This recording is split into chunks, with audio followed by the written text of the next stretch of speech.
Қаныш Имантайұлы Сәтбаев атындағы орта мектеп гимназиясының 7-ші сынып оқушысы Аскарова Инкара. Мен Мағжан Жұмабаев атамыздың 50 өлеңін жатқа білемін. Соның ішінде сіздерге туған жер өлеңін айтып бергім келеді. Бұл жарыққа аяқ басып туған жер, кіндік кесіп, кірімсенде жуған жер. Жастық алтын қайтып келмес күнімде, ойын ойнап, шыбын шіркей қуған жер.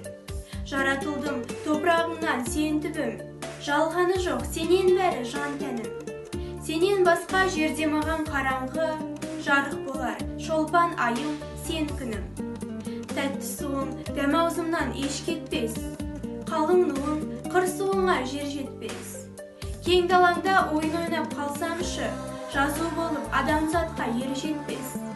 Балақ түріп, қозы қуып жарысып, батпағыңда тен құрбымен алысып, түнде ақсүйек алты бақан ал күндіз, үйретем деп асау тайға жабысып. Адам басы Алла добы деген рас, қалай қуса солай кетпек сорлы бас. Кім біледі, мен де шетке кетермін, туған жерім сені тастап бас